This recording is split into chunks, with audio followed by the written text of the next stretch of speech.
I'm grateful that everybody's here. And Debbie, if you can help let people in, that'd be awesome. Oh yeah, that's right. Thank you, dear. Mhm.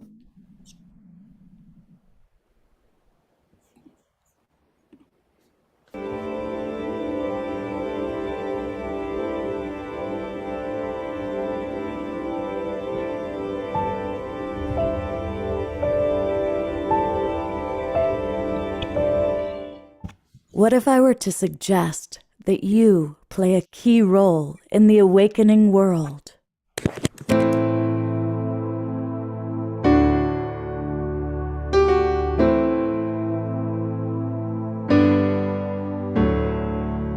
And that you are watching this because you have heard the call.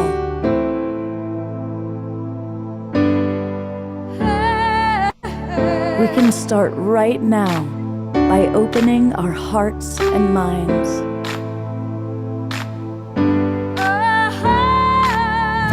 Welcome to the awakening world.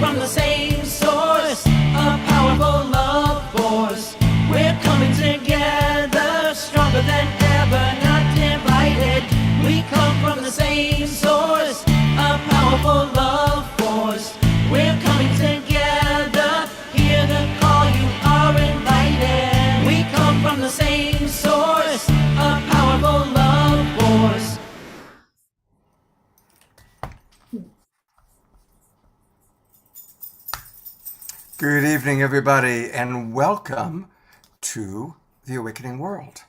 It's a beautiful weekend in which we're going to be really exploring how we can have more intimacy in our lives, deeper connection.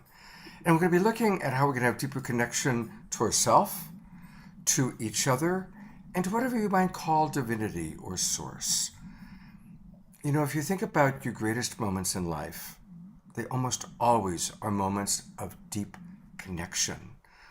Lovemaking, connecting with an animal, connecting with nature, connecting with God, whatever you call that, divinity. Those are our greatest moments. And so to this whole weekend, we're looking at what are the obstacles that get in the way of that? What are the ways we can improve our connection to each other, to source, and to ourselves? And I'm really happy because all the people that Trish and I wanted to be on tonight's show said yes. And so we brought back actually three of our favorite presenters and to tell you a little bit more about the theme. And our presenters here is my wonderful colleague and co-host, the lovely Trish Wright. Hi, everyone. Welcome to this Friday night. And I'm so excited about, that I'm just, my driving force is connection. And I've spent my entire life working in ways and developing community and myself in ways to better connection. So I'm delighted to introduce my coach, who really walked me through some just profound, tragic moments in my life. And I'm so grateful for you. Felipe Lewis has dedicated himself to supporting people in their growth towards sovereignty and creating events and learning environments that invite participants to step into their full sensuality, claim greater power and sovereignty around erotic desires and boundaries. Speak with you. Yeah, it's good to be here. I'd also love to introduce a new friend who I just met this year. And I've been watching you work your magic for a little while now, Ilsa, and I'm incredibly excited about your new project, which I'm not going to blow right now. But if you've been following her, you know. Ilsa Faye is a global women's transformation coach, award-winning filmmaker, creative director, and founder of Erotica Film Festival. Raised with a deep love of learning and belief in the energetic and subtle realms as well as the material world, Ilsa continues to blaze as a leader in authentic erotic integration. I'm delighted to have you both here. Yeah, thank you so much, Trish, Scott. Well, I wanted to introduce the next person because she's one of my favorite human beings on the planet. And I'm talking about Viraja Prema. And you may have seen her on this show before or on Facebook. She did a beautiful post just today about motherhood. I loved that post, Viraja. And there's something really beautiful that you're here tonight, kind of wearing your sacred sexuality, uh, inner intimacy coach cap. And I love that you lead a balanced life, and you've also very successfully raised two sons. Um, and there's something beautiful about that balance. So I just want to acknowledge that. Everybody, go to her Facebook page and read her post about motherhood. It's beautiful. And she has also, in addition to raising a 12-year-old and a 15-year-old, she's helped thousands of clients during the past 30 years. I guess she started when she was 5. Through her love and intimacy coaching and programs. She's a master energy worker, healer, and facilitator, and she has traveled all over the world. We were talking just before the show with Ilsa, and Ilsa's down in Tasmania. And Raja says, "Oh yeah, I've hiked all through Tasmania." And I was like, "Wow, I haven't been to Tasmania." So truly a world traveler. I'm going to bring everybody back on. And I'm going to ask, and I haven't prepped anybody with these questions, so there you have it. What is a personal block you've had in your life to intimacy, whether it's with another human being, with yourself, or with Great Spirit? And what is a tool or a practice that either helped you with that block or helps you to manage that block in present time? Okay. Is that question clear to everybody? And I'm going to ask Raja to go first because I know that she's an inner intimacy coach. And I don't know if you're going to talk about inner intimacy, but it kind of starts there. And so if you don't mind, I'm going to put the spotlight on you first, Raja. Mm-hmm. Can you hear me okay? Yes. Yes, okay, great. Hello, everybody. Good evening. And thank you, Scott, for having us all here. Nice to see you again, Trish. So I would start with answering that question of like what has blocked or challenged my intimacy. Probably the thing that has been the most humbling and relevant for me to discover is the way that I would and can actually not be present, like actually not be home at all for the experience of the intimacy. And the full embodied, connected, present, aware, conscious, engaged type of intimacy that I'm talking about. So when I talk about like intimacy or any type of like intimacy, it's like there's the physicality, there's the emotionality, there's where's our mind and what's happening energetically or spiritually in that moment. And I know now that there were many reasons throughout my life and when I was young where it felt too scary to be in my body, where it was the experience of the intimacy wasn't meeting my needs. It was actually the opposite. It was too scary, traumatizing, disconnected, misattuned. So my particular go-to was to go whoop and leave my body, to exit, to escape. And I believe there's intimacy in everything. So one of the places that I'm still working on the embodiment and around it could be around challenging conversations that have to do with money. So like I can go, whoop, I can feel myself starting to exit, and then I lose my ground and I lose my power. I lose my ability to connect with what my truth is and also like communicate to the other person or negotiate appropriately. So learning how to notice, like actually take people's feedback initially was very, very hard. I felt a lot of shame and even a little confused when people would be like that learned and discovered these ways of my being. Then I was close enough that they would give me the feedback. I would it would be hard for me to hear it at first because I've always been there in so many ways. But I realized I was there in so many ways for other people to perform or do or be or engage for them, but that I wasn't fully here for me.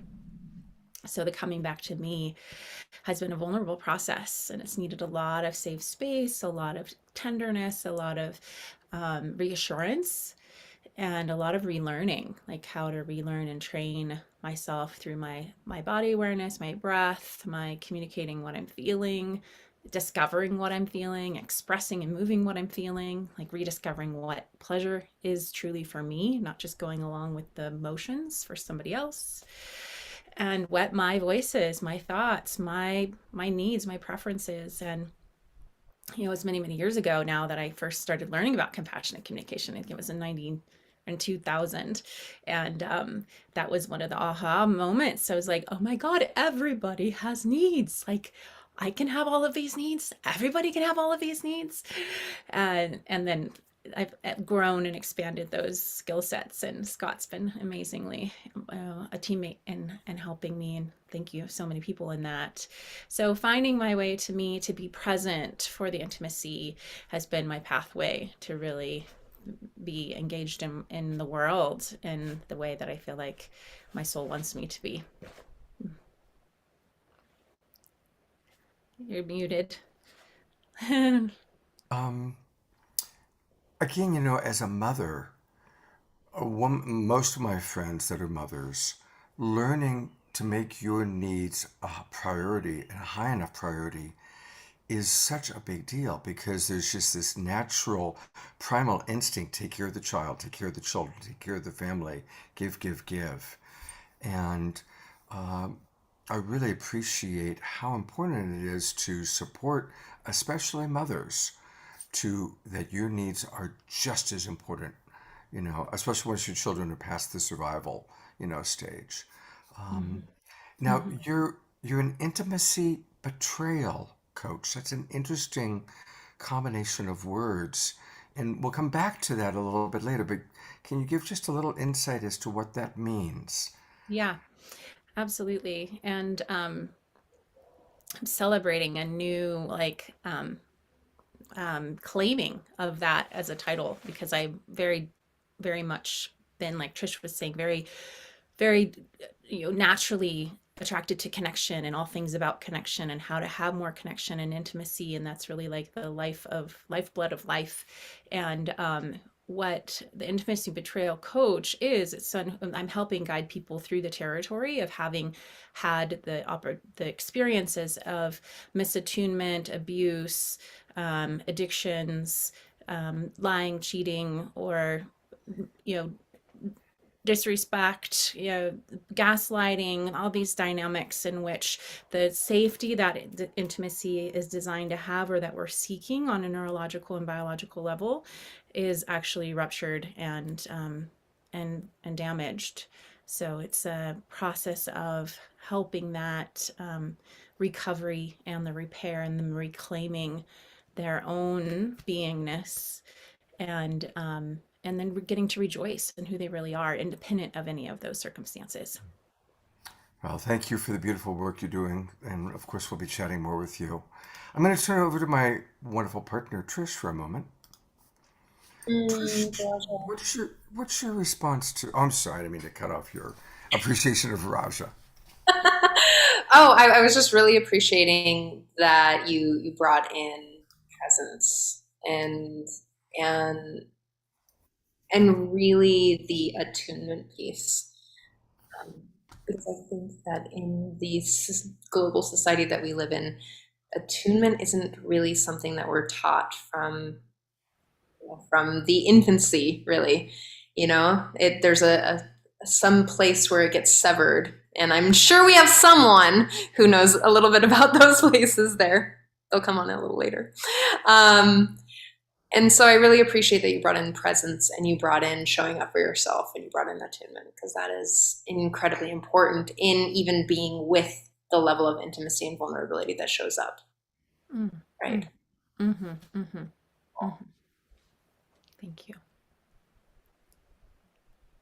And for me, you know, it's evolved, this understanding of what intimacy looks like, what is the boundaries to it, or what like keeps me holds me back or holds my clients back. And as you all know, I'm a big fan of empathy. I grew up in a pretty scary, dangerous childhood, with a lot of my father wasn't very emotionally there. He was doing the very like stereotypical white American man thing, and he just wasn't there. So the empathy piece I never gathered until my 30s when I really started to dive into Scott's work.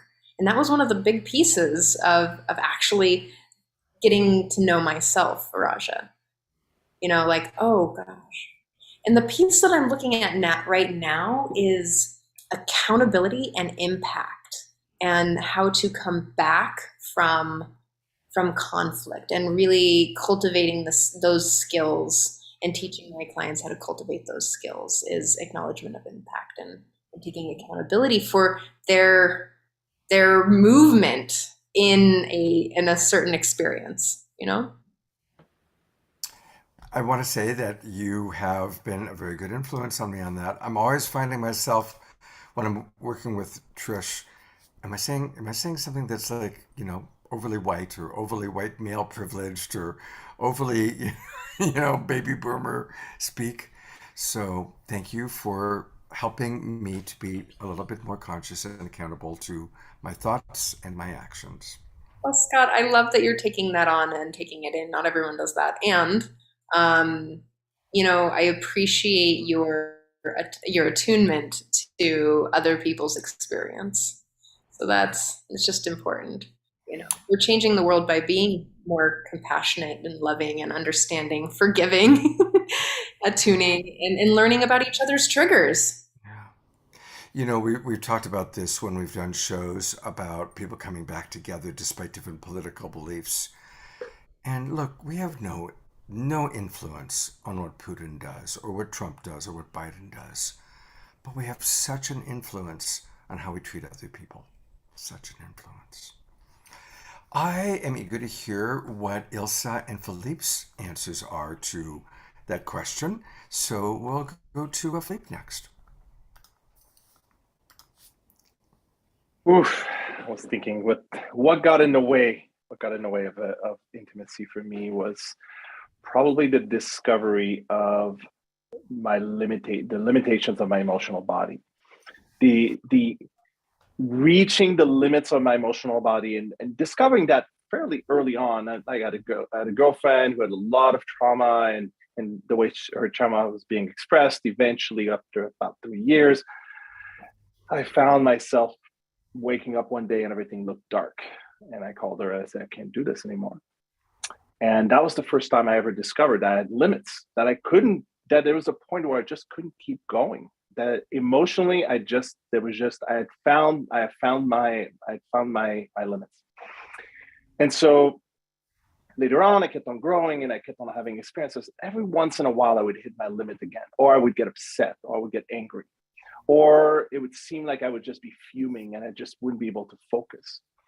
But it wasn't until my son was born and I really discovered what it meant to run out of steam, and for my emotional body to fall down on its knees and to be stuck, sometimes for days, sometimes for months, sometimes even for years, being in this place, in this kind of in-between place that I later discovered was part of the polyvagal curve. And that also got me interested into attachment theory, where I discovered that I used to lean heavily towards avoidance. And so that gives me a sense of, oh, this is what's going on. My emotional body hasn't developed the strength or the endurance to fully show up consistently. And in fact, I run out of emotional stamina, of emotional resources relatively quickly. And so what that's gotten me to do is to really slow down. Instead of just moving through things and not really paying attention because I wasn't feeling it, I started slowing down so I could feel more. And I've explained it to people, like it's a little bit like my emotions are like the bubbles in a lava lamp, but they kind of slowly move up and eventually they pop. And when they pop, I can feel something. And the rest of the time, it's just feel tight and I feel like things are difficult and I'm fuming and I'm having a hard time. And then eventually I realize what's going on. So as a way to compensate for that, I've just developed my intelligence in order to try to make sense of what's going on. Even if I can't really feel what's going on, I could make sense of it and I can understand it. And so when the feelings come, I can say, that makes perfect sense. Mm-hmm. And I can sort of trace back the process so I can learn from it. So yeah, it's been a long process, and I can say I've turned a corner on fatherhood, even though my son is now becoming a teenager. He's going to be a teenager soon, so that's going to throw me for another loop.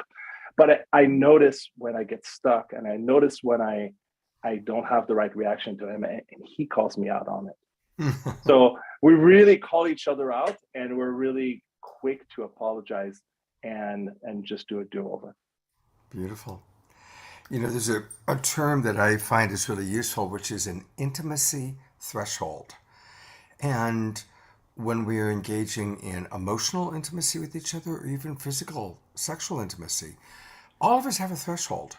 And it's helpful for us to know what our threshold is, and really helpful to convey that and communicate it to our friend or our lover before we hit it, so that they don't think hopefully. Hopefully. But it takes a lot of work with a coach. It takes a lot of emotional intelligence. It takes courage to say, you know, as good as this feels, I'm getting scared, or my rejection story is coming up, or my being overwhelmed, my engulfment story is coming up, whatever it might be, you know. Yeah. So thank you for the wonderful work. And we'll learn more about the science of attachment on the next round when we come back to Felipe. Ilse Faye. First of all, thank you for being with us, Ilse. I was really happy when you said yes. And, thank you so much for having me.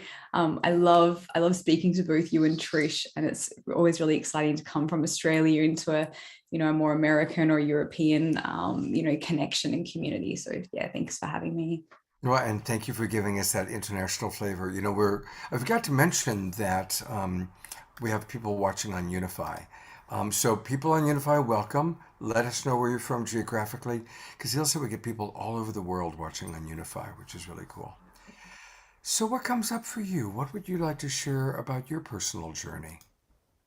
Yeah, I mean, I so love this topic, and it was so beautiful to hear, both the responses already, and, really feeling into, my journey with intimacy in the last 2 years has been very deliberate and intentional. My part of, I think, the way people come into the world is to learn certain things, and my nature is to be very visionary and to be quite a chameleon. And the chameleon for me is both a gift, but also comes through from receiving non-consensual experiences as a child, not just physical, but also emotional and psychological. And the way that I guess the way I responded to that was to distort and twist and change and see if I could become pleasing or appealing or create safety for myself in the family unit. And so because I've had that kind of chameleon nature of being able to really be anything to anybody and do, and then the gifts of that of being really able to do anything as well, multifaceted, in artistry and tech skills and languages, what that's given me is a recognition that when there's too much chameleon energy that's coming through from trauma, there's no intimacy that gets built with anything because you're just touching on the surface.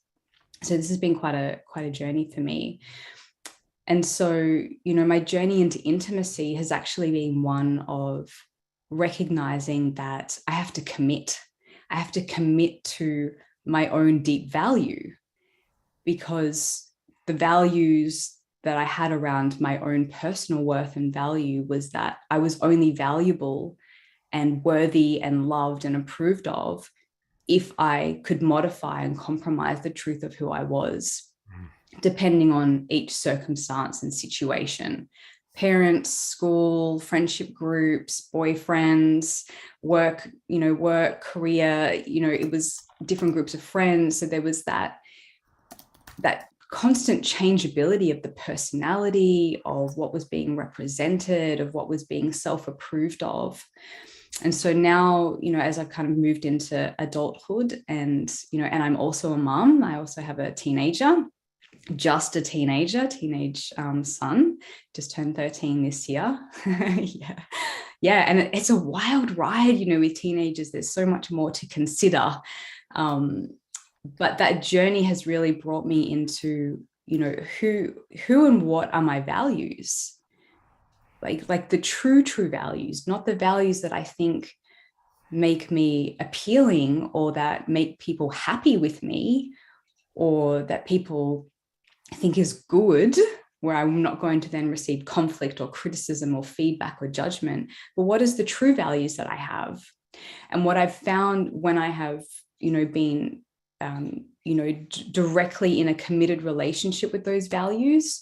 One of those for me has been, I know we'll talk about it later, but has been the Erotica Film Festival. When I have deeply committed to Eros and to eroticism and to like the deep personal journey and soul journey that I'm here to share and deliver and experience, that then life has thrown massive challenges at me to test the commitment of intimacy to the thing that I want to build intimacy with. Yeah. Yes.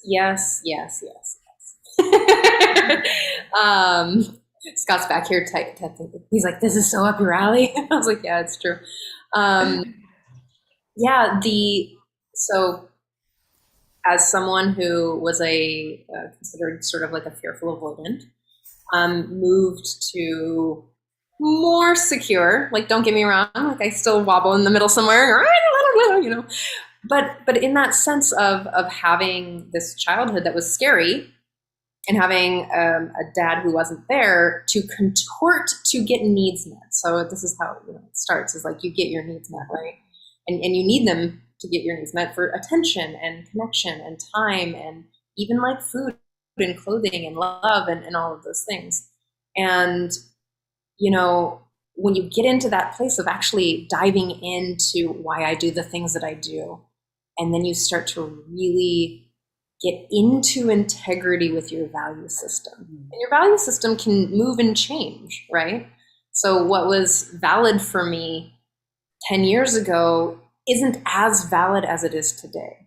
So we'll say, like, one of the things that I value more today than I ever have is empathy and actually getting curious about your experience, Ilsa. Like that, I mean, and I align myself, right, with people who also have that value. Something, so it's getting the intimacy of getting into integrity with who you are. That means like your thoughts, your feelings, your actions, your behaviors, your truth, your values, and moving from that place is so deeply intimate. Thank you for bringing that up. I'm drooling over here, y'all. You guys are great. I'm bringing everybody else up for a minute. As I heard, especially what Ilse said just now, it reminded me that we really have the challenge of living in a culture that creates completely unrealistic ideas of the opposite sex. Most boys, their sexual experience for the first 5 to 10 years of their life is masturbating to airbrushed pornography, which gives a very, very false idea of what sexuality is, of what a woman is, of what real sex looks like. And likewise, I believe most women grow up with this whole cultural indoctrination of what beauty is and the way they're supposed to look and the way they're supposed to be in order to get their needs met. And all three of you are beautiful women. And I'm sure have gone through that challenge of, wow, I can get certain needs met by using my beauty. And then, hey, where's my integrity? Which is part of what I heard Ilse saying. So, next question.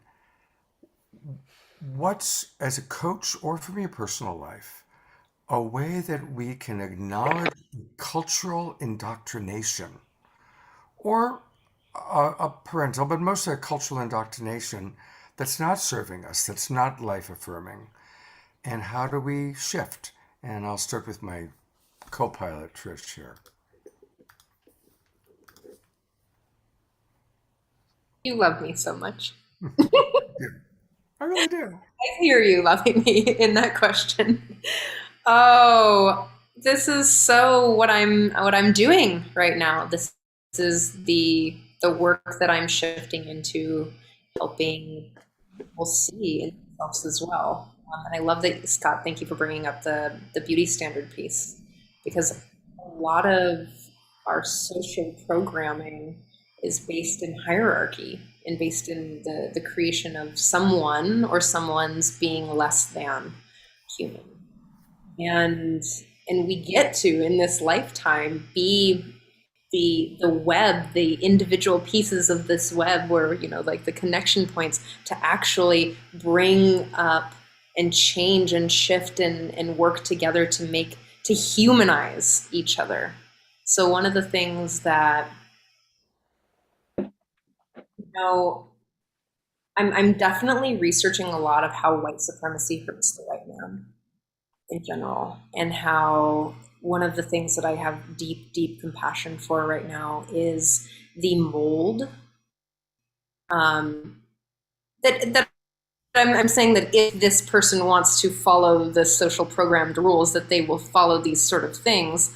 You know, I'm not saying like everyone participates in this, but that there's this, that generically they're taught not to empathize, they're taught not to attune, they're taught not to feel their feelings. You know, there's all this weird programming to, you know, to tell them to be a man, and whatever that actually means. Like, who knows what that means? That's individual to each person, right? Whatever a man looks like to me, or Scott, or Felipe, or, you know, Roger, or like, that's very different. So it's actually, for me, looking at these intersections of how humans have dehumanized each other, and really bringing back into compassion, bringing back into humanization, and noticing that each individual person is having their experience, and get to love them there. Beautiful. Would any of our other presenters like to comment on this topic? Just jump in. I'll go. I think it's impossible not to be faced both with conformity and individuality. I think that every human's lived experience includes encountering conformity or narratives or things that lack nuance, because how these sort of packaged, themed ways of being, or roles, or identities are inherently used to bring people together as groups. And they give people a sense of, are you with me or are you not with me? Are you like me or are you not like me? To create a sense of safety for the people who are like you, and to sort of protect from those people who are not like you, because if you encounter them too much, it has a dismantling effect. And so simultaneously, human beings have to try to make sense of the world, because they can't see everything. So there's also this tendency to simplify and to remove the nuances, because, well, first of all, you don't know. Like, we don't know what people are made of in this group, or even if we know each other. Like, even if you know the person that you're with, your lover, your partner, you've known them for 20 years, you still don't know things about them. And so to discover individuality requires an energy, and it requires time, and it requires attention. and its attention is something that we only have a little bit of. And we're discovering how less and less we have of it because of all the notifications and all the social media and the 8 different communication apps that we have on our phones and all the other apps that are trying to get our attention. So to get into the nuances, it's difficult to really find the individuality that allows us to connect deeply with each person that we love. And the number of people that we love is growing every day. It's extremely difficult to not be finding ourselves in between this kind of conformity, not just because of wanting to belong or wanting to know who and what we belong to, but also wanting to understand who are our friends, who are not our friends, but also trying to understand what's the world made of.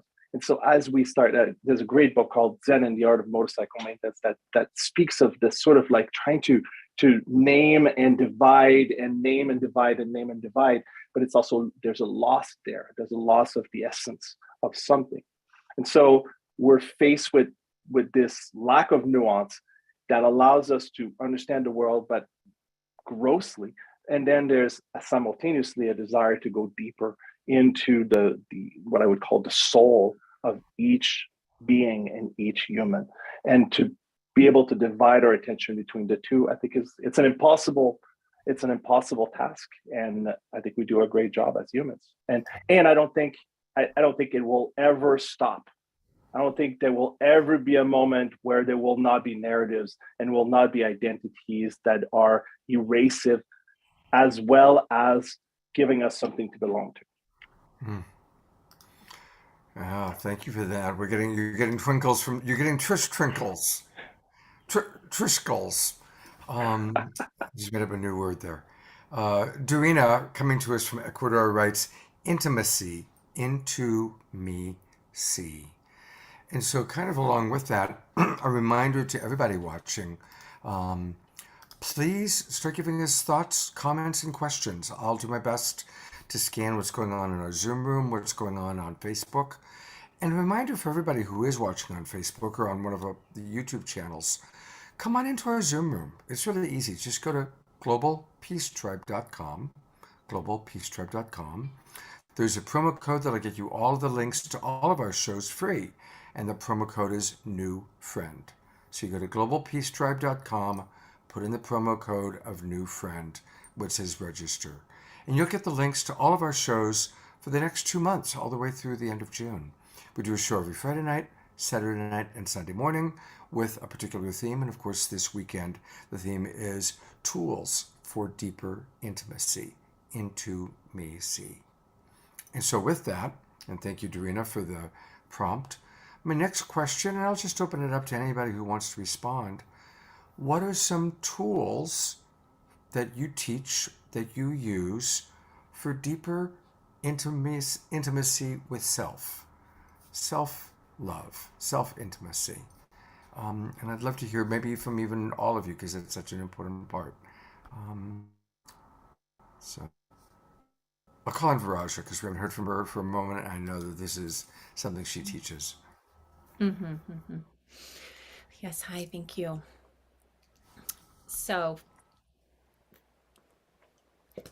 life is happening everywhere. We're relating, there's information coming at us, at me, at all of us from all these directions. So when I'm looking at like myself, I'm actually looking out also at everything that's happening in my life. So it's an amazingly rich laboratory. And if we're in this mode in life where we are feeling a little bombarded or attacked, it's really natural for us to get more defensive, to get more in survival mode, where it's like, you're doing that to me, that's happening over there, or you're wrong, or kind of to help protect ourselves. So very natural and very normal. Of course that's happening. It's part of our survival instincts. So in shifting into a perspective and an interaction with ourself and the world, it's more like inner intimacy. It needs to involve like safety. So even introducing the idea when we feel safe, or having an opportunity to like even explore what it means to focus on ourselves from a safe environment. So the ideal perfect scenario, we would have been getting all of this information when we were young of like, you're safe. I'm good. I'm here with you. It's okay. You can feel what you're feeling. You can discover who you are. You can think what you think, and you're loved and you're connected and you're safe. There, you're not going to risk or jeopardize any part of your well-being if you actually do focus on yourself and you are actually who you are. So like I mentioned a little bit earlier, and Elsa and Philippe, like we are, some of us are needing to relearn and repair and connect to what's true for us. And we really have needed and do need another being, mammal body being there to give us this capacity within ourselves. So co-regulation and interaction, so that we can find our own place of center and well-being. But what's happening is that most of us are more activated in like survival and what can I do to make sure I don't die? And so we're pointing all these fingers and being very reactive, and it's just making us get further and further from the core of who we truly are. So to kind of spin that around, it's actually, what is the question I ask is like, what is this situation showing me about me? And what do I need? And what am I feeling? what is alive inside my being? Yes. So and again, we're very creative in like how we can like position these stories of like, what's going on? Where am I going to be attacked? So we can physically withdraw ourselves. We can mentally, check out.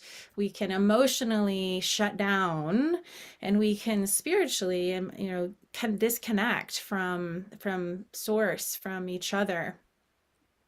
So the inner intimacy path and optimizing inner intimacy is like discovering, okay, where's my tank low, and how can I fill it up?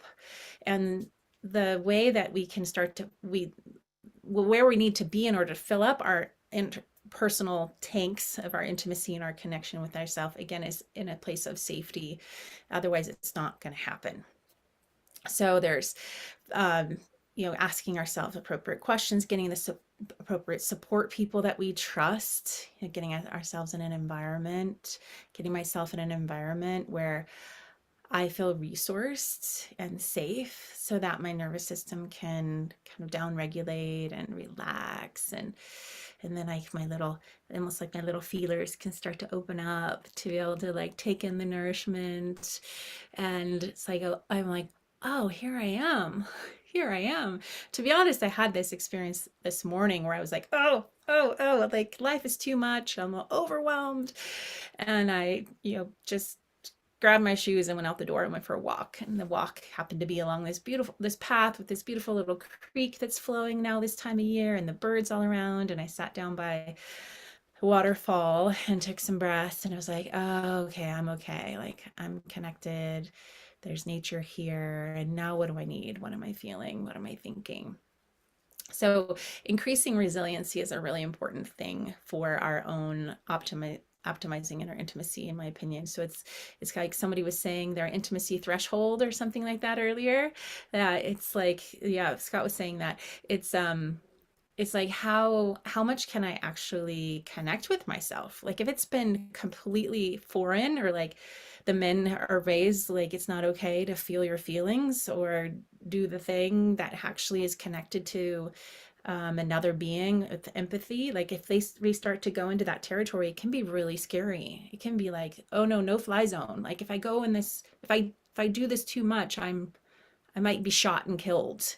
So there's still that maybe in our own imprinting and in mass consciousness. So it's like the being loving with like how much we can take in at a time, and learning and growing this capacity that we can actually be resting in the center of who we are and have a healthy, easeful, open, safe experience in our body, mind, heart, emotional, spiritual aspects of ourselves. And so the process is really understanding where we're at and having compassion for ourselves, having empathy of like what happened in our lives that got us here, and then learning and growing our possibilities and our reserves and our toolbox of what way I can relate to myself and what way can I have others support me in relating, and just being as gentle and loving as possible, and then using all those mirrors that come around, and like if I get triggered by those, be like, oh, what's this showing me about me? What's this showing me about me? And how can I take radical responsibility for that inside of me in my discovery? Yeah.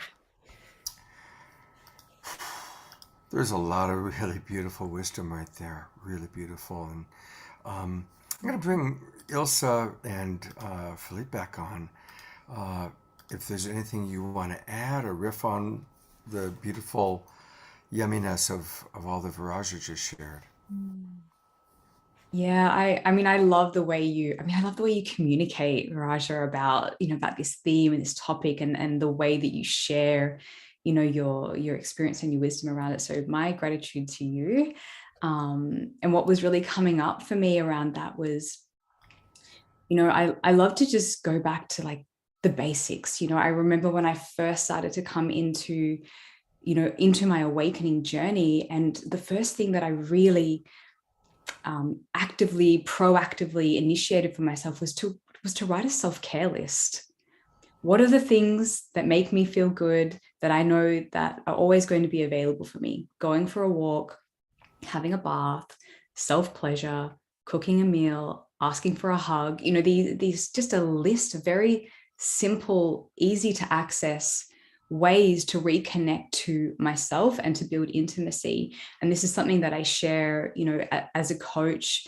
I'm not an intimacy coach, but it's a similar, I'm not an intimacy with others coach, but the intimacy with self, for me, what has really deeply supported is bringing in the active masculine energy. So I found that working with women in particular, there can be the shadows and the distortions of falling into emotional chaos and being in the drama of I'm a dark feminine, and kind of getting caught up in the glorification of that without having it deeply grounded. So then what happens is the emotional body takes over not just your own experience of life, but it takes over your relationships, and it takes over your career and your ability to focus and be present to self and life and children.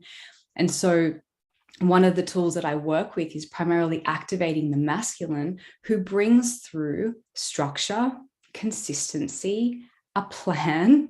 And so the way that then I just weave that into my life is every day I just do one thing.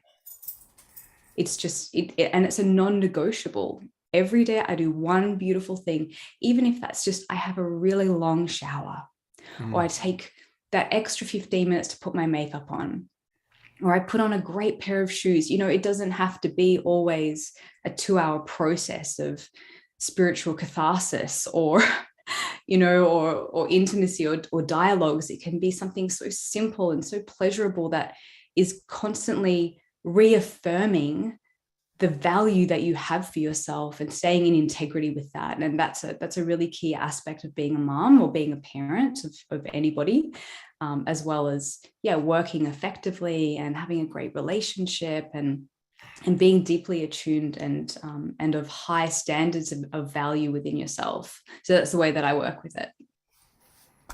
Beautiful. Yeah. I love this so much. It just makes me excited to talk about connection and intimacy. My fastest trick is, and you all can play with me, is just to ask not just how someone's doing, but what does it feel like, sensation and emotion in your body. Can you give me a snapshot of a sensation, physical sensation, or an emotion that's arising for you. And when shared together, like, can I play with you, Ilsa, for a second? Yeah. So if I'm like, well, what does this moment feel like for you? What is an emotion or a sensation that is happening in your body right now? I have excitement through my through the back of my sacral. What does that feel like? What is It excitement? feels like tingles and vibrations. See? You feel it. You're here. And I'm like, oh God, I can imagine that. I'm feeling this really heartwarming opening. Like it feels open. My heart is opening. And I feel, my body feels really warm. There's something about the way, just as you've been sharing, there's something about the verbalizing it out loud to another person that then allows you to feel that person if you're in consent of feeling it. Because I also felt the heart expansion, I felt the warmth, and it's so beautiful to feel you in that way, across the globe through a screen. Yeah. And what the thing about it is not going into story. Like I don't like, it's not about asking what you're feeling or what you're actually doing in the world. It's actually dropping you into this present moment to connect my body to your body. Beautiful tool. I love that. And it's really quick. So anytime I get in connection with another person who I do have consent with to do that, it's just that moment. It's like, hey, do you want to drop in with me? So thank you for playing. Pleasure. Trish, I love what you did there, because I've done something similar, but with feelings instead of sensations. So I would say, or I would have clients do this, couples do this with each other, but I would do this with lovers and partners, where I would say, I feel this way. And they would just say, oh, I hear you feel this way. And that makes me feel, and they would just kind of drop in and allow the feeling to arise or to bubble up. And then they would speak that. And then it'd be like a dance of feelings, in the same way that you were doing it, what I perceived it, you doing it as a dance of sensations. And it's just a way to connect by sort of removing the story from the conversation, because the story is great, but it's also, well, it fills our brains and keeps us busy. But it's not necessary. I mean, I love it as a way of connection personally, but it's too fast. Beautiful. Trish is giving me the finger. Hold on, wait for me. No, and I love that. I've just simplified it so that language around the feeling. I've noticed that the sort of, we'll call it neurodivergent people, is like it's easier for them to understand sensation and emotion as a separation. Because the feelings, especially, I don't know why I work with a lot of avoidance, but I have a tendency to, that they're so disconnected that dropping it to an actual sensation is easier for them to share from that point. It is from a feeling, which feels like, oh my God, a feeling, I have to share a feeling, so it's like a sensation in your body or an emotion, then it's less pressure, it seems like. That's some of the strategy, if you want to know the back end of it. Questions from the audience, and this is a really good one from Dorina down in Ecuador. She asks, question to all wonderful panelists and participants. What about intimacy with non-human beings? Can you share an experience, lesson, or realization about it? Whether it was an animal, plant, entity, and I'll add the possibility of divinity. So let's talk a little bit about our relationships with non-human entities. I love that question. Who wants to go first? Okay. Ilsa. Yeah, I'm happy to share first. For me, the question is so beautiful. And also for me, it feels like, intimacy in itself doesn't distinguish between a human connection and a non-human connection. Intimacy is a vibration within the body, within the heart, within the soul, that's combined with the decision to prioritize and continue to cultivate intimacy. So, I have a really deep relationship with God or with consciousness or divinity. As much as I'm willing to stay in an intimate relationship with my relationship to God consciousness. And so I feel like, when we prioritize, and it's an active, I think a lot of spiritual and conscious work can sometimes then start to integrate into lives as a passive experience.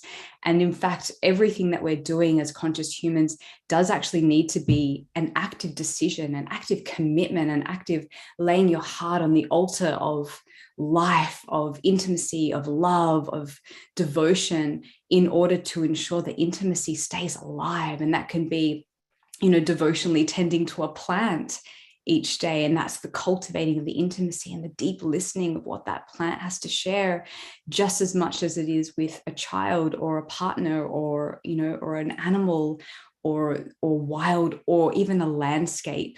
Since I moved down to the south of Australia, which is called Tasmania, and it's very mountainous here. It's beautiful. And what called me here was the mountains. I actually needed to come here and have an intimate relationship with the landscape, because it had gifts to share with me and things to teach me and share, and I had things for it as well. So I think that, when you're looking at intimacy per se, it's really about your commitment and your willingness to lay your heart on the line for what you want intimacy with. Beautiful. I'm so glad that you expressed all that, because it is so important for us to have a real relationship to, I like to imagine it as Divine Mother. I'm kind of adding everybody here.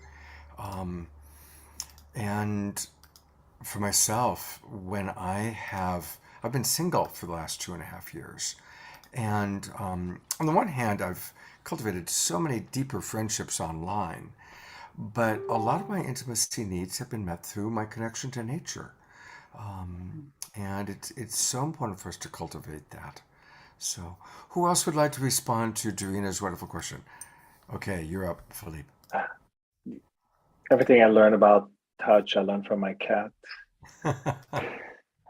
She was a Persian kitty, and she had just been shipped to me from my ex-girlfriend right after I'd moved to California. And next thing I know, I've got this cat who would not let me touch her.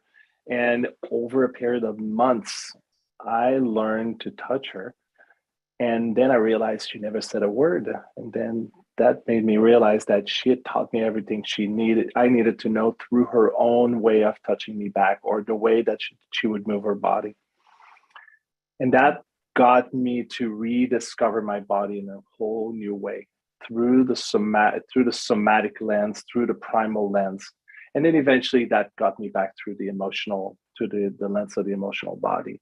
But just to connect deeply with an animal, and for me, it's always been cats, really got me to understand that there is a language there that is older than we are as humans. It's as old as we've been animals, which is before being humans. It's as old as the mammalian brain, and the fact that we have mirror neurons. And this is why we relate so well with pets. It's because they have mirror neurons as well. And so we connect with them. We don't know what it means to them, and they don't know what it means to us, but somehow we connect. And so connecting at a somatic and primal level has been sort of my saving grace, sort of this rediscovery of who I really am, beyond being a man or a human or a father or a partner. So that's the lesson that I've gained from that is there are things happening inside of me that allows me to connect to the world and to nature and to other animals that goes way beyond my capacity to even perceive it at a conscious level. Beautiful. I'm going to read a response from the audience. Sarah writes, when I visited Sequoia National Park, I stood next to a monarch sequoia tree and placed my hands on the bark. I felt so small and so safe at the same time. The energy is something I will always remember. That's beautiful. Thank you for sharing that. And I do want to get more responses. Anna Ohm is asking for a prayer request for her puppy, little Arnold. He's not eaten for 2 days now, so maximum grace for little Arnold, the puppy of Anna Ohm. Viraja, we haven't heard from you for a bit. I'm inspired to share something that I think you might relate to, Scott. Oh, good. And it's the intimacy with home. Yeah, Scott and I are both in a transition portal of leaving our home sanctuaries. And I had one recently also with at the beginning of this year with a home that I'd set up with my beloved at the time, and then this one, and what all of these compounding are really, really revealing like the depth of which and the multidimensionality of my connection and my intimacy with the spaces that I live in, and with the land, and with the elements, and with the structures, and the organization of all of the pieces within it. I feel like I'm going back lifetimes, even if anyone can relate to like being a temple keeper, and the intimacy of the cultivation of the energy and the portal, if you will, of the space.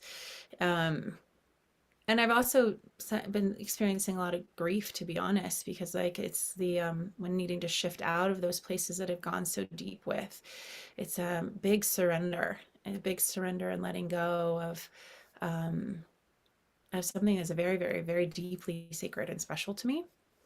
And I feel like I'm getting layers of more understanding, and maybe also processing some of the lifetimes in which, or times, and even this lifetime of needing to leave a space and a home that I fell in love with, to be honest, and was sharing love and generating energy. And as Ilse was saying, like I'm really co-creating and committed, and in this exchange, and then it shifts, and and it's hard, especially when it's not my first choice, or not my choice in the matter. So yeah, thanks, Trish.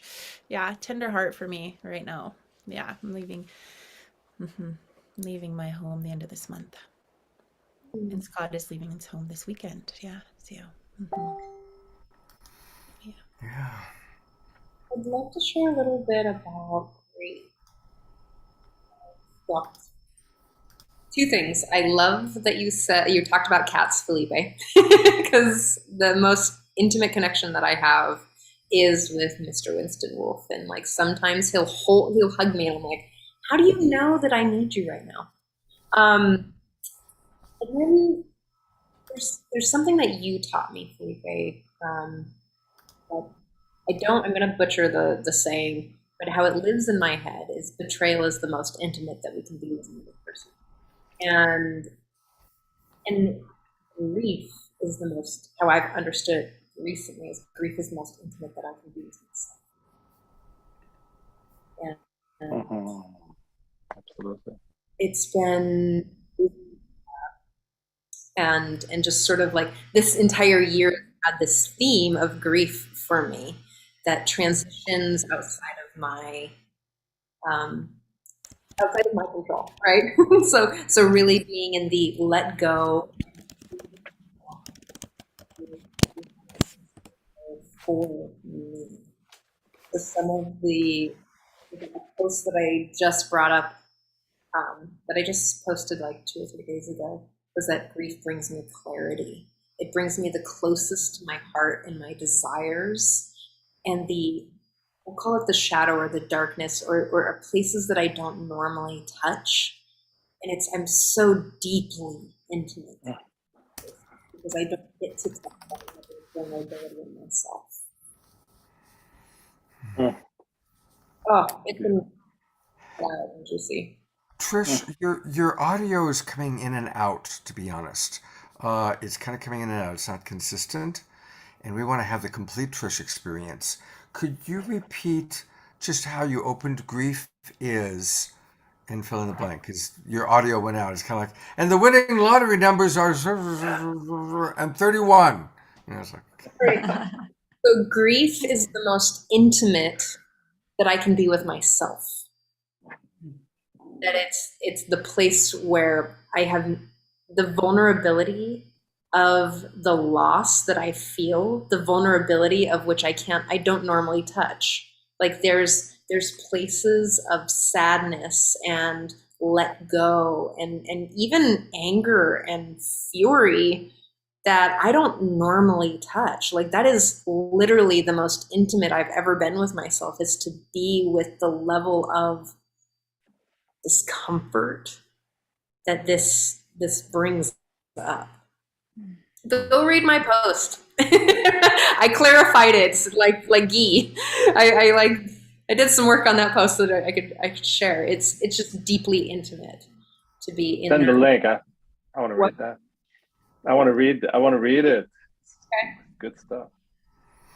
And I want to add to that grief is a process of integration. So the more you do it, the closer you are to yourself, or the more yourself you are, because you're bringing more pieces that otherwise were not integrated.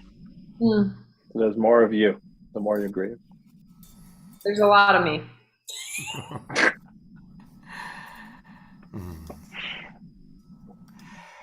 This is resonating. We're getting a lot of responses from people.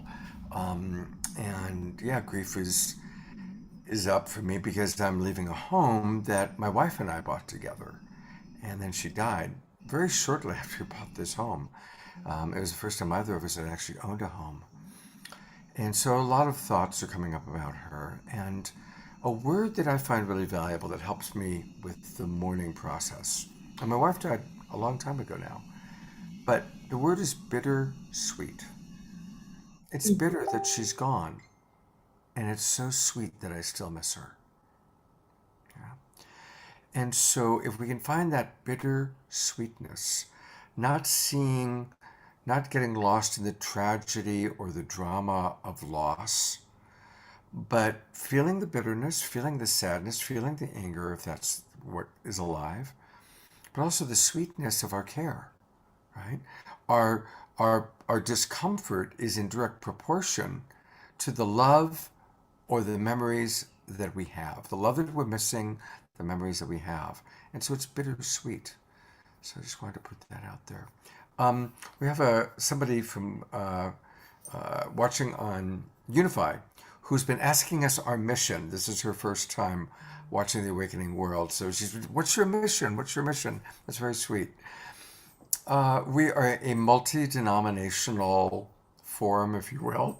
And our mission is just to help raise consciousness, to imagine that we're living on a planet where humanity must awaken. We must wake up and create more healthy, sustainable choices in how we relate to the world, to the environment, to each other. And so every weekend we take a different topic, whether it is social justice or racial justice or environmental considerations or our relationships to ourselves or to each other, and we explore it. And usually you'll notice that although everybody who's on the show has written a book or has a website or is a teacher or coach, but usually we talk about our own personal experiences because we recognize that we all are learning and growing together. So that's what our mission is all about.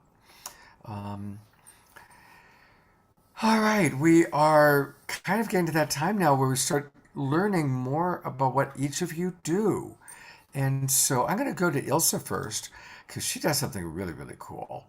She does the Erotica Film Festival, and we'll go to the website and look at it in a moment. But first of all, just tell us a little bit about how this came around for you to create the Erotica Film Festival.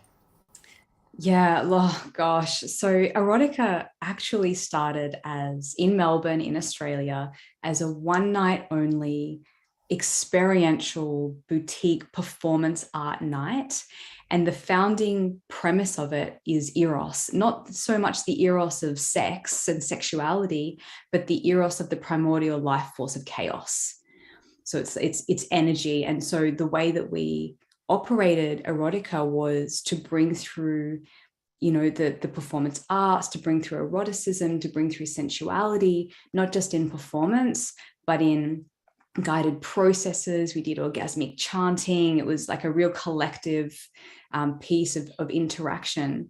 And then, of course, global events happened and we couldn't really meet in person so much anymore.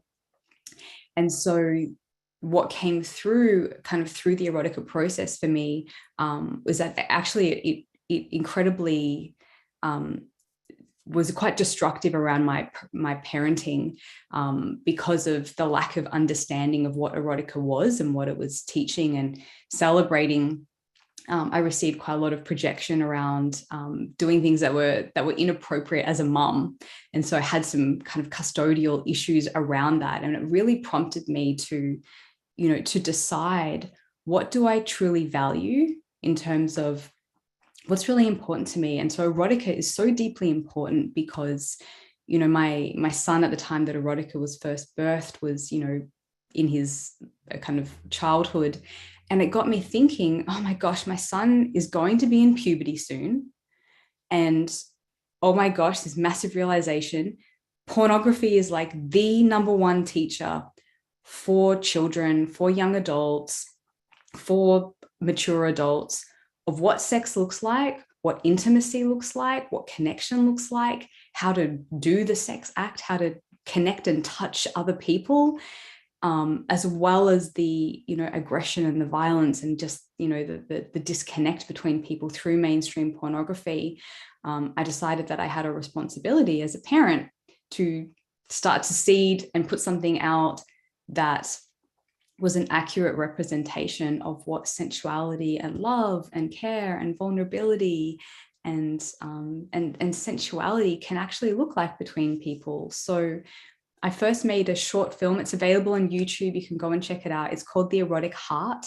And that was the first seeding of what was going to come with Erotica. So Erotica is now an online global film festival that both welcomes in everyday people who want to express and share their unique body, their gender, their sensuality, their expression, whatever that looks like, and have it witnessed and celebrated and shared through our film festival, as well as we also bring through, professional and professional filmmakers who are making more feminine eros focused sensual erotica. So it kind of brings through both, the professional artists, which we love to support, as well as just people who want to make films and want to share like what happens for them, either through self-pleasure or with another person or with a group of people. So it's really beautiful. And I'm so excited this year.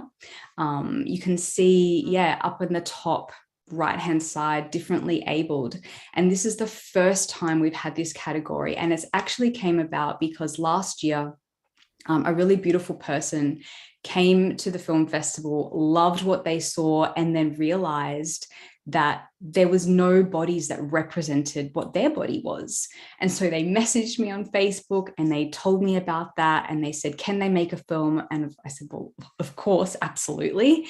And they made a film and they submitted it and it was accepted. And it is absolutely gorgeous. And it showcases, what intimacy looks like beyond white, kind of Caucasian women between 20 and 30 with a slightly older guy, which is a lot of what we see kind of mainstream. Yeah, so we're really welcoming in a greater diversity this year through gender, through race, through body types, through expressions. There is some explicit content, but most of it is sensual or art. Beautiful. I'm just going to real quickly let people know the website is eroticafilmfestival.com. And just going through these beautiful categories, self-pleasure, BDSM, kink, education and documentary film, animation, shibari art, abstract poetry film categories. Beautiful. And then you have live performers. And Yes. so tell us a little bit about some of the Yes. live performers. So this is a new venture to kind of bring through that live eros performance art and really support artists and performers who have been so deeply impacted by the last couple of years of not being able to perform. So this year we've got 2 live online shows, an opening show and a closing show. And inside each show will be a curation of poetry, spoken word, burlesque, shibari, and will be emceed by a beautiful queer friend who's in the online space. She's a global poet and TEDx speaker, and it feels exciting to be bringing through more male bodies this year as well, which we tend to see an overrepresentation of female bodies and of women in this sort of space. And so we're kind of actively starting to bring in more of that male body, the masculine expression, in a way that's deeply attuned to consent and authenticity. Mm. I am loving what you're doing. Yeah, everybody's plotting. I'm going to bring up everybody so you can see all the applause. Yeah, thank you. It's so exciting. And, there's a code there, Awakening World.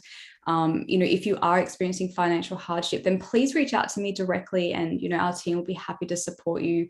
The main thing that we want is for people to have access to what intimacy looks like, to have new reference points and new transmissions of what's possible, so they can share that with somebody, but also build those new pathways to explore and express. So please reach out if you're in a difficult position, and we would love to support you to attend. That is incredibly generous of you. I'm putting into the Zoom room right now the discount code and the ways people can reach you. I had a dear friend, because I'm older, obviously, than everybody else here, named Candida Royale. And I don't know if you know of her work. Candida, about 30 years ago, created something called Femme. And it was the very first pornography for women that was sacred and beautiful and spiritual. And I interviewed her on the television show that I was doing. We became friends. And then it turned out that one of her top filmmakers, Annie Sprinkle, went to junior high school with me. It's kind of a small world type of thing. Anyway, Candida passed away from cancer, but it's beautiful. She was a really special soul, and she was quite, really, truly the pioneer in this work. And it's beautiful to meet you and know what you're carrying on. So God bless you, Ilse. And Thanks. when we get closer to the film festival, I want to do a whole Awakening World just on the Erotica Film Festival. Whatever we can do to support your work, it's so Amazing. important. Thank you. Trish, anything you want to? I'm so excited. I'm, as a certified sex coach and de-shamifying, we'll call it, the whole sex realm and really making it more human is so deeply important. And really to decenter the white male body is something that I've been, really looking at. So I'm just so excited about your work, and really the diversity piece is like, yes, bring it on. I'm excited to share my show, just a little brief bit of it. As you know, I run a show on Thursday mornings called The Self-Love Show, and it's an opportunity, a free resource, and we've had a few of these people on to really show up and help you find opportunities for self-love. And whatever tool this might be for you, we have many shows at this point. Can you pull up the YouTube, Scott? Yes. Where will I find that link? Yeah, we're really committed to offering free resources to anybody who wants that, because we know that not everyone can afford coaching and not everyone can afford therapy. So, find Felipe on the Self-Love Show. He has a fantastic show. And Scott Katamas is on there. And I have yet to rope these beautiful women in yet, but we're hopeful. So if you can and you want to just share some of those Yeah, there's lots going on here. And there it is. You just go to YouTube and put in the Self-Love Show. And that's where you can watch all the previous episodes she's done. And some of these people are amazing. Also, I just want to acknowledge your partner in this, Dawn Light, who does a great job. This was a woman that I referred to you, Khadija, and she's great. And each one of these people, Sean Rhee has been on our show here. So, Self Love Show, YouTube channel. And thank you for all that you do to make those shows happen every week, Trish. Thank you. It's my volunteer work of love. Let's hear from Felipe Lewis about what he's doing in the world. Felipe, tell us about your work as a coach and as a teacher. Well, actually, I wanted to speak of my volunteer. Just following Trish, I want to speak of my volunteer work in this world, because I think it's the most impactful. It's really great to be coaching people one-on-one and really enjoy it. But my passion is to speak to many, is to engage with many, and in the way that it creates community, in the way that it creates groups, in the way that it creates people who get to see each other and engage with each other. So a while back, I've been mentioning that I like to geek out on attachment theory. And so 4 years ago, I created a group called the Attachment Community. And it's now grown to about almost 10,000 people. And we've just had to stop people from coming in because things were getting out of hand. So you can imagine 9,500 people who are, many of them were insecure, trying to engage with each other. And that could be explosive, but we've managed to create a very supportive and safe group. And people every week, every day, people come to us and say, this is the most useful group I found. This is the most useful group on Facebook that I'm on. It's the most supportive. It's the most resourceful. I get to just speak up about my attachment issues or my attachment challenges. And there's always somebody who's got something to say to be supportive.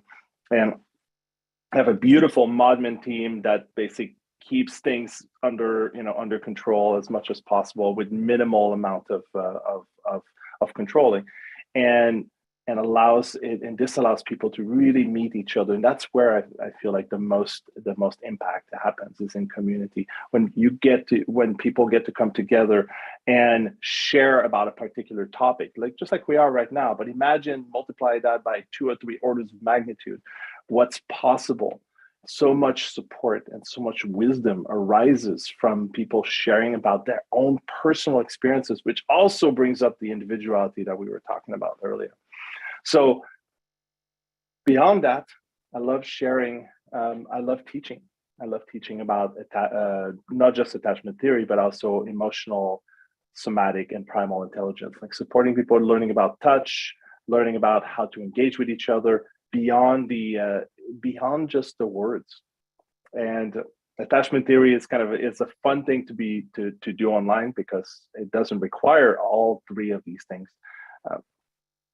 But it's really when people come together and put their bodies together, whether just to be in front of each other or together in touch, that I think we get to learn how to develop our nervous system, how to develop a nervous system towards greater security. And that connects with the attachment theory piece. So that's my passion, is to bring people to a greater understanding of their nervous system, of their patterns, and so that they get to enjoy their life just a little bit more every day, because the compulsion of reacting to their environment is no longer there, or they have much more control, or much more their reaction is no longer they're no longer at the mercy of what's happening around them. They have a little bit more choice around it. And so that's where I'm at. So I just wanted to let people know that if you do want to join, it's on Facebook. I just put in Felipe Lewis Attachment Community, and it came right up. And there are just some really beautiful conversation, documents, questions, answers. So thank you. So many for your resources. volunteer work. Thank you so much. I want to say a quick thing about it. If you decide you want to be on the attachment community, make sure to, it's asking you a bunch of questions. And the first question is, where did you hear about the attachment community group, just mention it's the awakening world. And this way we'll know where you're coming from and we'll approve you immediately. That'll make things easier. Well, now that we've heard about your volunteer work, let's hear about your day job. Because you're a great coach. You're Trisha's coach. And tell us, and again, his website for his primary work is exquisitedark.love. Sovereignty is your birthright. Wow. Yeah, Tell us about this. well, it's interesting. People think of dark often as what most people, what really associate as shadows, like what you don't know yet, and you don't know, you're compelled by it. But for me, dark is really the messiness that makes us human. Like I often say that humans are messy and full of shadows, and so they're just who they are. There's nothing perfect about it. There's just moment to moment to moment trying to figure it out. And so dark love is just the love of the messiness that we are, and there's a sweetness to it, and it takes time to fully appreciate it, just like a good wine, a good Merlot. Merlot is very diverse. There's a lot of taste, and there's a lot going on there, and it requires some slowing down and some real attention to really dive into it. So I love coaching. There's something about being one-on-one with someone where you get to feel them fully and get to serve them fully. So the session is about them, it's not about what I perceive of them. It's about what they perceive of themselves. And can I support you? Can I support them in that? Can I add resources to their brain and their body and their perception so that they get to know a little bit more about themselves? And it can be a slow process or it can be a fast one. Transformation can take half a second, but real growth takes time. And yeah. Thank you so much for being Pleasure. such a wonderful coach and helping to really put the light on the shadow. As a coach, I so appreciate anytime we can make it safe for people to come out of the shadow, whether it's about their kink, their religion, their inner fears, their whatever it is. I believe that shame is the great human epidemic. And whatever we can do to make it safe for people to talk about those things. And we do that as best as we can on the Awakening World. And really, all the people you're seeing today, Trish, Felipe, Ilsa, Viraja, these are all wonderful coaches. And so if you're feeling drawn to any of them to get coaching, reach out to them. They are amazing. Viraja, we kind of started with you and we're coming back to you. Tell us more about what's going on with you and your coaching at this time. I love hearing everybody's passion and love being expressed to the world in all the different ways.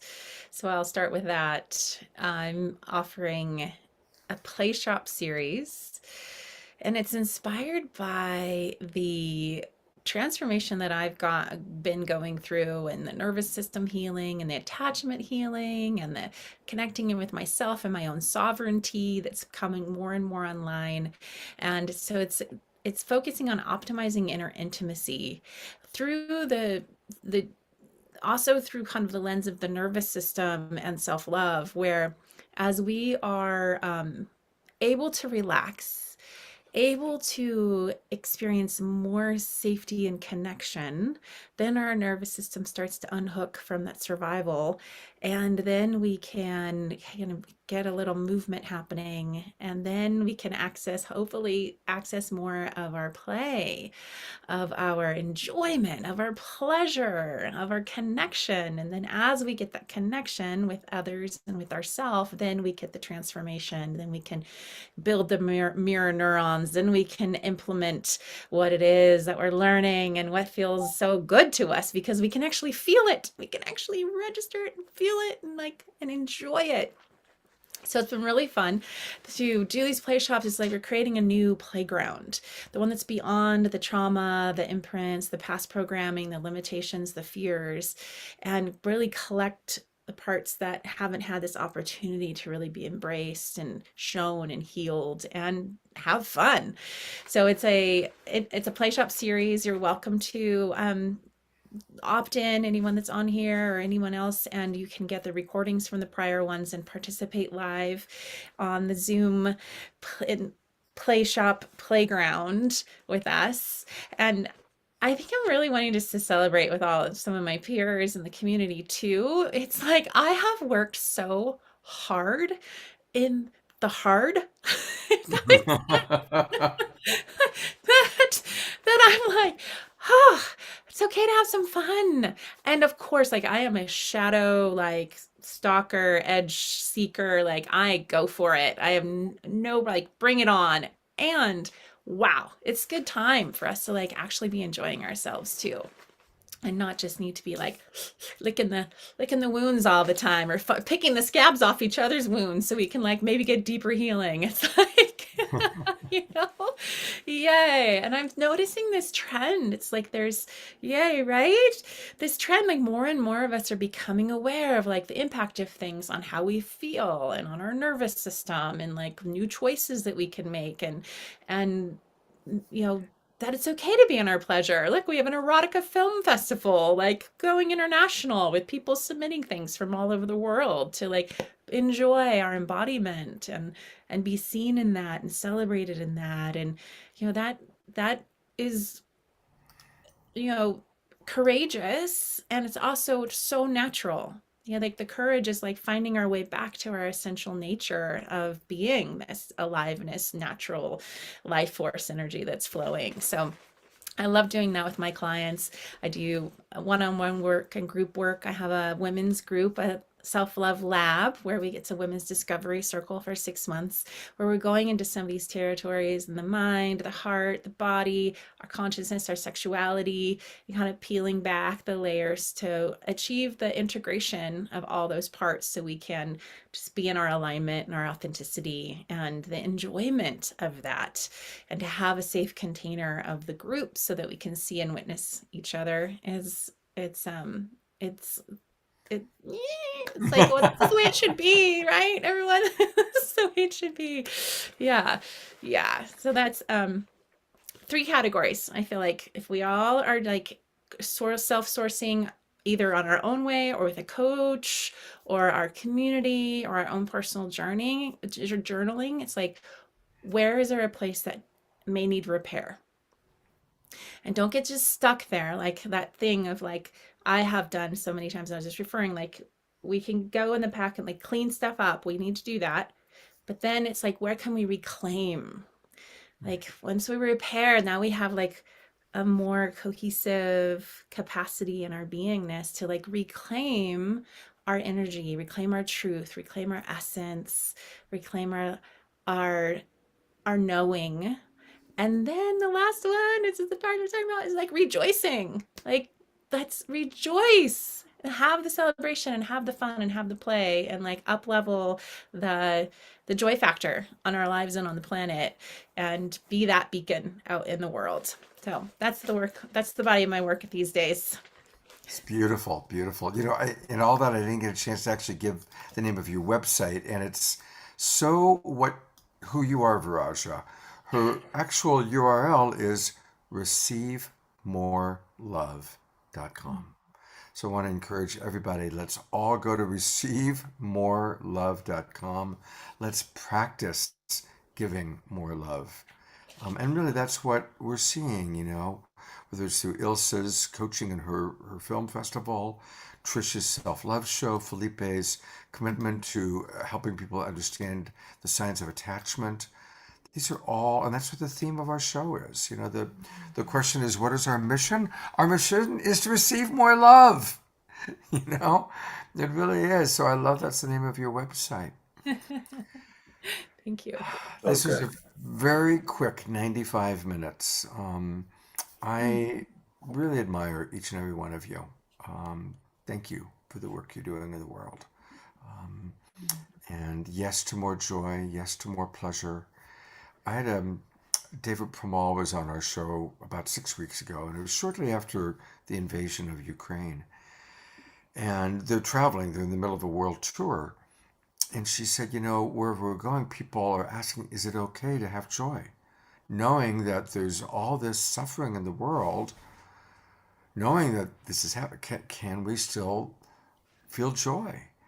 And she brought it up and talked about it. And I just want to remind what the Buddha said: always take the middle road. Always take the middle road.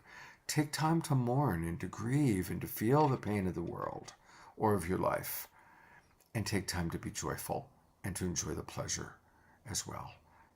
And notice, wow, am I hanging out a little too much on the grieving side and swimming in the constant pool of pain? Or am I kind of spiritually bypassing that part of my life and just focusing on the pleasure? So may we all support each other to find that balance, that middle road that the Buddha spoke of. Well, this is, There's a finger. Trish is giving me the finger. I'm getting the finger again. So you always do this. You always shut it off before we can say thank you, Scott, for all of your commitment to love and to compassion. You put in a lot of time and a lot of energy and a lot of effort to make these shows and support communities of people, not only to be seen, but to get their message out, to have people come in to get support. So I just let's give a big love and twinkle to Scott. I appreciate that. And it is true. A lot does go into putting these shows together. And it's my joy. And it's my service for sure. So thank you. And speaking of all these shows, thank you, Trish. I love you too. Speaking of these shows, this is, of course, the first night of our weekend of Awakening World. And we have some really wonderful guests coming tomorrow night and then on Sunday morning.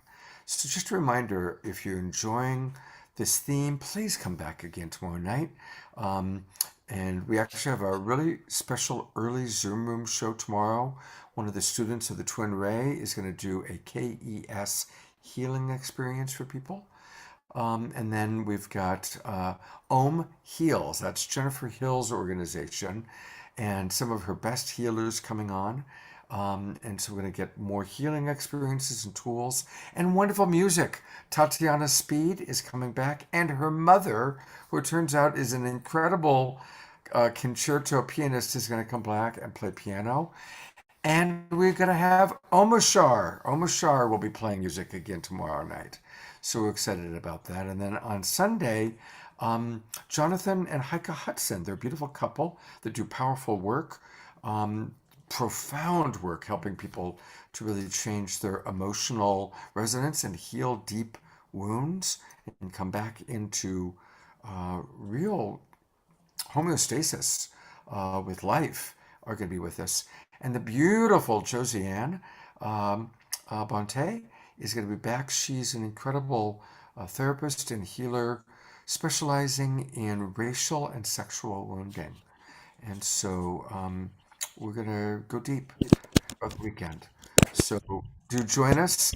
Thank you again, Trish, and beautiful Viraja and Ilsa, and beautiful Philippe. I don't want to just say beautiful about the women. Trish is helping me with that. Good with that.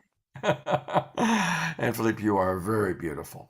So, all right. Thank you, everybody. If you enjoyed this show, and it appears from your comments that many of you did, please share it out with other people. Invite people, let them know about the Awakening World.